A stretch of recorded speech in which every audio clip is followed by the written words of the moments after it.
봄에는 씨앗 뿌려, 여름이면 꽃이 피네, 가을이면 풍년이고 겨울이면 행복하네.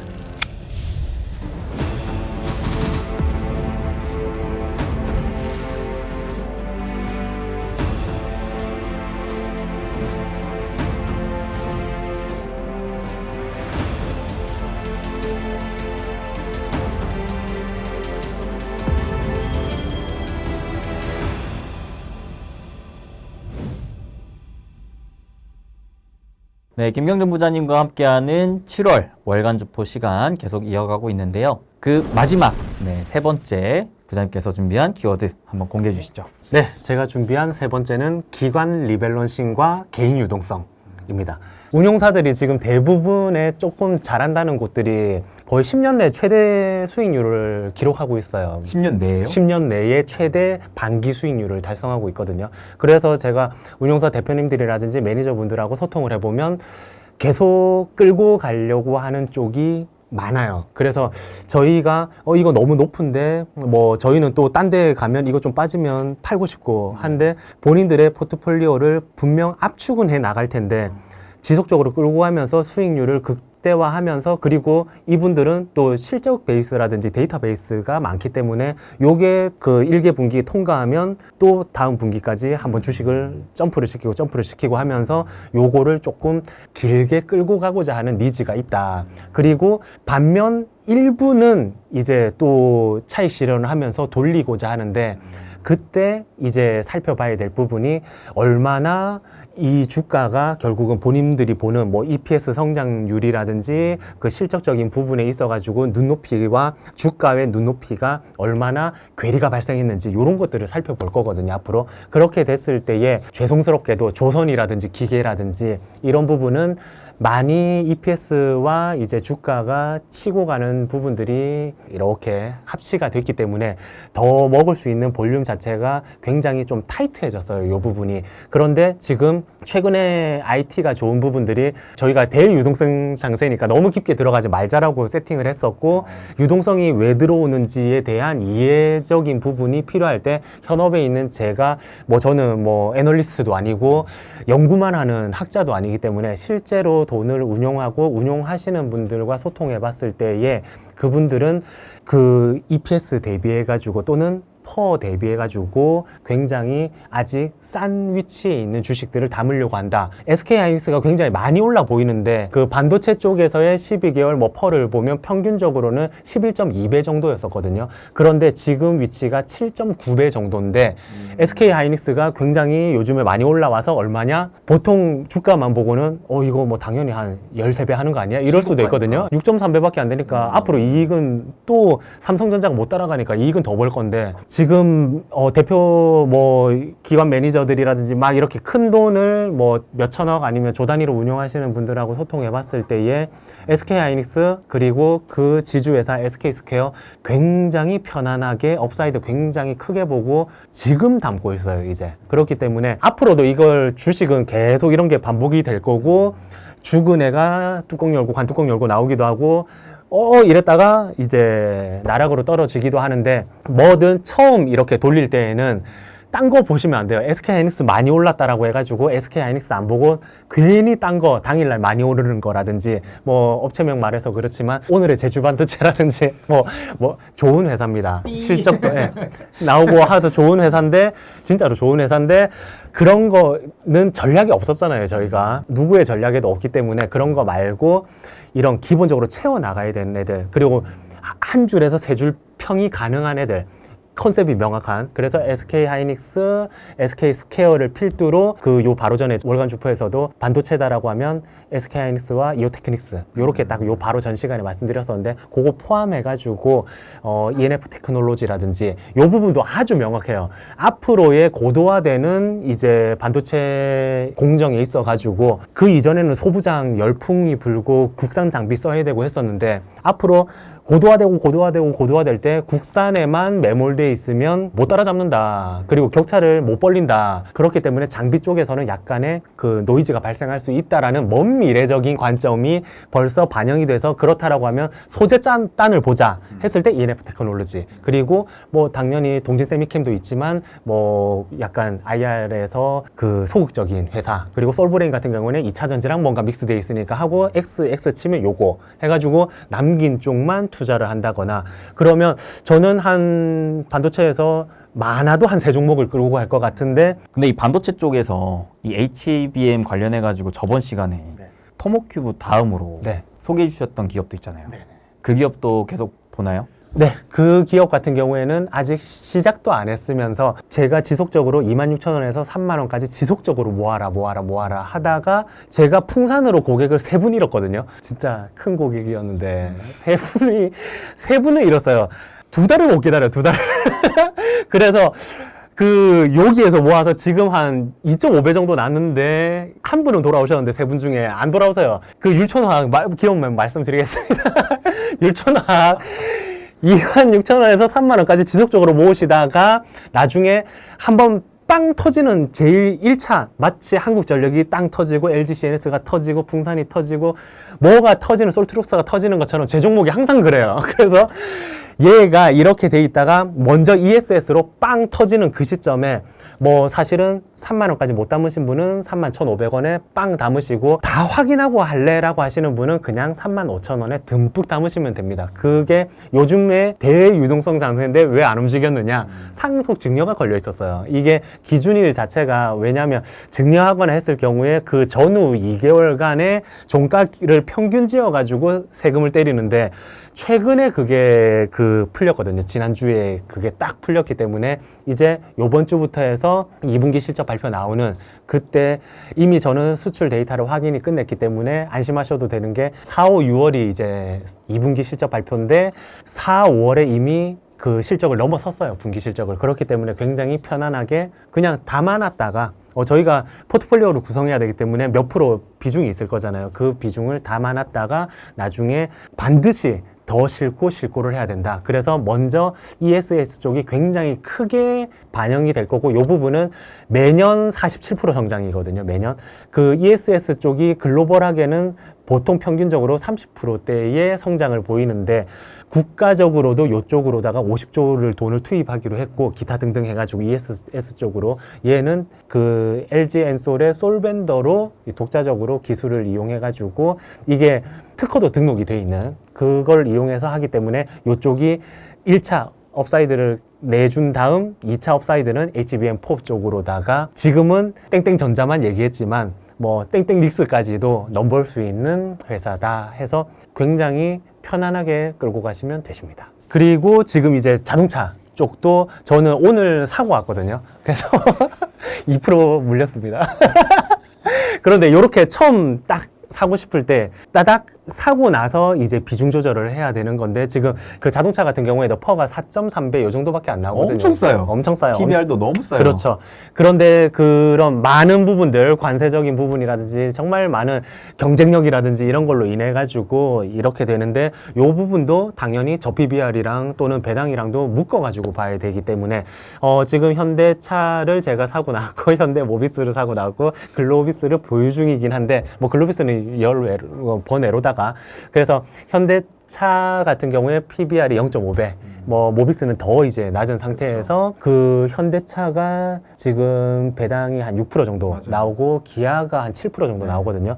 그런데 이게 자사주 소가까지 하면 한 10% 정도로 보면 되기 때문에 굉장히 편안하다. 그런데 이게 제가 왜 샀느냐, 숫자장이 아니기 때문에, 실적장이 아니기 때문에 숫자를 봐야 되기 때문에 유동성이 오늘 꽂혔어요, 그쪽으로다가. 그렇기 때문에 1차 유동성이 꽂히고, 그거는 제가 유추해 봤을 때는 상호관세 그거 조율할 때 아까 전에 말씀드렸던 LNG 받아오고 요쪽 풀어줘 할 때 뭔가 딜이 좀 괜찮게 풀리는 게 아닌가와, 그 모든 게 이게 연결돼 있죠. 기간 리밸런싱 자금들이 좀 유입될 수도 있고, 그런 부분이 있기 때문에 요 두 부분을 믹스를 해줘야 된다. 와, 지금 개인 유동성을 굉장히 무시하시는 분들이 많거든요. 개미들이 샀다 이러면 이제 꼭지야. 고점이다. 조롱하기 바쁘죠. 그러니까 저도 절대 아닌 것 같은데. 그러고 뭐 외국인 기관 저도 지금 지속적으로 컨셉이 외국인 수급이다. 라고 유동성이다라고 했지만 외국인 기관이 약간 플랫해지고 개인은 계속 왔다 갔다 할 수가 있잖아요. 이게 그거를 무시하시면 안 되는 게 미국 쪽에서도 지금 M7은 요렇게 주가가 약간 멈춰 있는데 아크K 요거 관련돼 가지고 이제 혁신 성장 요쪽으로는 ETF가 완전 치고 가는데 그쪽 종목들이 다 개별 종목들이고 개인들이 굉장히 순매수를 많이 한 종목들로 구성이 돼 있어요. 그래서 지금 그 외국인 기관의 자금이 멈춰 있을 때에 아까 전에 말씀드렸던 뭔가 국가 정부가 이렇게 멱살을 잡고 수요를 끌고 가야 될 때에 기본소득적인 관점에 있어가지고도 기본소득을 뭐 몇백만 원 주는 게 아니더라도 지금처럼 뭐 25만 원 줄게 뭐 몇십만 원 줄게 할 때 그 자금들이 모아서 집을 못 사기 때문에 요 부분이 또 예전에 코로나 시절처럼 밈주식 밈코인화 돼가지고 이제 주가를 뭔가 단기 유동성을 부여할 수가 있다. 이게 주가가 2000이 깨질 것 같고 정말 제2의 IMF가 올 것 같고 하면 그 고객 예탁금이라든지 개인들의 유동화 자금이 굉장히 저 바닥이 있어가지고 이런 것들이 안 일어날 텐데 지금 어차피 이 지수 레벨 자체를 정부와 기관, 외국인 이런 모두가 합심해가지고 저점을 딱 받쳐주니까 항상 개인분들도 영리해졌죠. 지금 뭐 저번 시간에 말씀드렸던 AI를 좀 활용해가지고 투자에 접목을 할 수도 있는 거고 그렇게 됐을 때에 정보의 확산 속도 그리고 돈의 유동성 확산 속도 전부 다 굉장히 빠르고 증가되어 있는 타이밍에 개인까지도 그런 여러 잉여 자금들을 이용해가지고 한쪽에서는 잉여 자금 그리고 한쪽에서는 연금화된 자금 그 건전한 이제 장기 투자 자금 요게 맞물리면서 개인의 유동성도 절대 무시하면 안 된다. 그래서 그 외국인 기관 종목 저도 당일날 스크리닝을 하고 그들 중에서도 등락률 순으로 해가지고 또 조회 순이라든지 개인분들이 좋아하는 거랑 두 개를 매칭해가지고 실전에서도 접목하기 때문에 저의 결론은 외국인 기관의 자금이 멈추더라도 두려워하실 필요 없이 개인의 유동성이 굉장히 건전하게 돌아갈 수도 있다. 요 점도 하나의 힌트로 받아들이시면 좋을 것 같습니다. 그래서 사실 지금 코로나 이후로 4년 만에 유동성 장세가 다시 도래했는데 그 4년 전에도 사실 이 동학개미 운동이 불면서 그 강세장 거의 개인이 끌어갔잖아요. 그래서 지금 가뜩이나 이 투자자 예탁금도 65조 원을 돌파한 만큼 개인의 유동성도 충분히 우리가 앞으로 좀 기대할 만하다. 개인이 샀다고 고점이 아닐 가능성이 높다. 네, 이게 투트랙 여기에서도 바벨 전략이 있을 수도 있고 직장인 같은 경우에도 뭐 연금 쪽 그다음에 개인 조금 이렇게 하는 그런데 개인의 유동성이 증가하다 보면 뭔가 개인이 많이 샀고 외국인 기관이 안 사거나 팔았으니까 꼭지 같고 또는 지금 지수가 월간 단위로 너무 많이 올라와가지고 이게 부담스러울 경우 저한테도 동료 직원분들도 많이 여쭤보거든요. 지금 너무 많이 오른 거 아니야? 뭐 아니면 투기적인 거 아니야? 그리고 나중이 되면 버블장 아니야? 이런 말이 나올 수가 있는데 거기에 대한 명확한 기준이 있습니다. 이게 그냥 딱 1번 요 하나만 기억하시면 되거든요. 실체를 의심하면서 가 대전제예요. 그러니까 지금 주식 투자할 때 저희가 상법 개정도 공부하고 저 PBR, 배당 온갖 거 다 공부하고 AI도 공부하고 너무 많잖아요 지금. 그런 것들을 에너지까지 해서 막 공부하고 합당해 보이니까 조방원도 세팅을 딱 해보고 이런 식으로 한 거지 이게 아무도 이거 예전에 동학개미 운동 때 바이오 뭐 이런 것처럼 코로나니까 관련된 종목을 달려들었다시피 뭔가 실체가 없고 연속적이지 않을 것 같은데 달려든 게 아니라 말이죠. 그렇기 때문에 제1번 대전제 실체가 없는데 남이 돈 벌었다니까 나도 해볼래. 그리고 이게 안 하면 좀 불안한 뭔가 중독성 그래서 회사 출근하고도 화장실 가가지고 한 20분 주식 보다 오고 이게 투기장이고 버블장이거든요. 그렇기 때문에 뭐 뒷단은 뒷단이고 맨 앞단 실체를 본인이 의심하는데 돈은 또 넣고 있다. 지금은 의심하지 않고 건전하게 자금을 넣고 있다. 그렇기 때문에 지금은 명확하게 투기장 버블장이 아니다로 정리할 수 있을 것 같습니다. 확실히 요즘 많은 분들이 코로나 이후로 깨진 장세를 경험하면서 더 신중하게 더 꼼꼼하게 공부하고 투자하시는 것 같습니다. 제 지인들도 저한테 최근에 연락 오는 거 보면 그 코로나 때는 저한테 지금 해야 돼? 뭐 사야 돼? 이런 식으로 물어봤다면 투자 아이디어를 물어봐요. 요거 봤는데 좀 어때? 요건 왜 올라가는 거야? 지금 뭐 공부하면 좋을까? 이런 식으로 좀 더 이제 공부 관점으로 접근하는 분들이 굉장히 많아졌다. 그래서 이게 저는 장기적으로 굉장히 중요한 변곡점에 왔다. 한국 주식이 저는 이렇게까지 표현해요. 드디어 환골탈퇴한다. 진짜 이제 제자리로 온 거고 앞으로 추가적인 성장으로 좀 갈 가능성 높다라고 보면서 이어서 제가 준비한 세 번째 한번 말씀드려보도록 하겠습니다. 저는 세 번째로 경기 민감주를 좀 주목해보고 있습니다. 사실 이 아이디어는 오늘 딱 떠올랐어요. 왜냐하면 오늘 수급이 좀 심상치 않더라고요.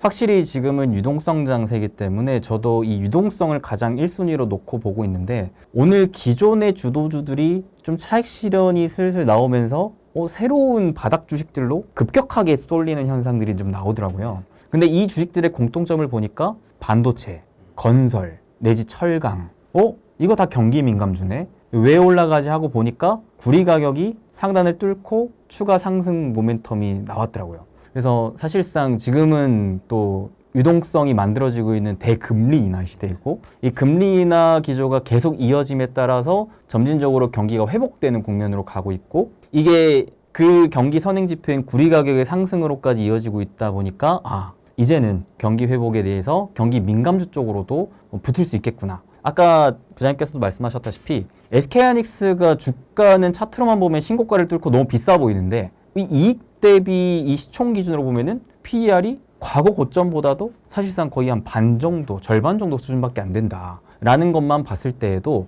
충분히 경기 민감주 섹터가 돈을 잘 벌고 있는데 이 관세에 대한 불확실성 요인 때문에 주가가 많이 지금 평가 절하되어 있다라고 볼 수 있거든요. 근데 물론 아직 우리가 단정 지을 수는 없겠지만 점진적으로 미국과 한국 간의 이런 주요 협상 테이블이 만들어지고 그런 것들이 점점 불확실성이 해소되는 국면으로 가면 갈수록 그러면서 점점 더 이 기업들의 실적이 우리 눈앞에 보이면 보일수록 자금은 결국 바닥을 올리는 쪽으로 갈 가능성이 높다라고 보면서 특히나 또 기존의 주도주가 지금 신규로 진입하기에는 조금 부담스럽긴 하잖아요. 밸류 관점으로 봤을 때는. 예전같이 진짜 투기 장세였으면 그냥 무지성으로 더 올렸을 것 같아요.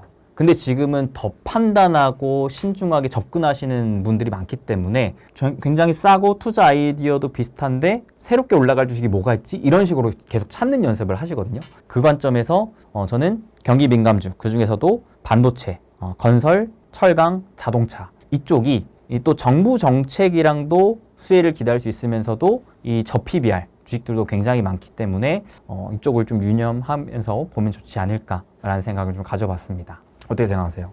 저도 되게 동감하는 게 지금 이게 두 가지, 세 가지 아이디어를 믹스를 할 때 주가가 그런데 신규 진입자들, 저 같은 경우에 지금 현업에 있으니까 이런 온도를 느낄 수가 있잖아요. 직접적으로. 지금 큰 변화가 예전에 그냥 단기 갑자기 올랐을 때는 전혀 문의가 없었던 부류, 미국채를 투자하시고 계신 분들이 그거를 정리를 하고 오신다거나 아니면 아예 채권밖에 안 해봤어. 뭐 국내 뭐 이런 그리고 적금밖에 안 해봤어 하시는 분들이 자금이 넘어오는데 그런 자금이 처음에 저한테 들어왔을 때 대유동성 장이라고 해가지고 가는 것들을 다 따라잡고 저 뭐 한 맡기자마자 50% 벌었습니다. 이러고 싶지만 그럴 수가 없거든요.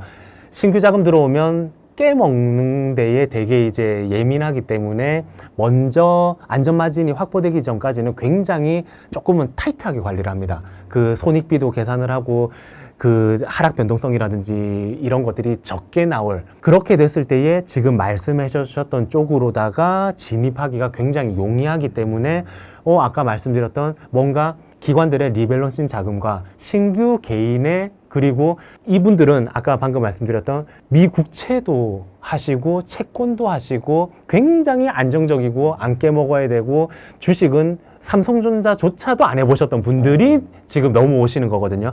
이 바로 직전에는 제가 무슨 말씀을 드렸냐면 삼성전자 2차 전지 하셨던 분들이 드디어 이거 자르고 넘어오시네요 라고 했었었는데 지금의 유동성에서는 그 지수랑 상관없이 굉장히 안정지향형이신 분들이 신규로 진입하시는 그런데 그 자금들이 말씀하셨던 쪽에 첫 세팅을 저 같은 매니저들이 하기가 굉장히 용이하니까 이쪽은 지속적으로 봐두시면 또 좋을 것 같아요. 발굴도 지속적으로 하시면서.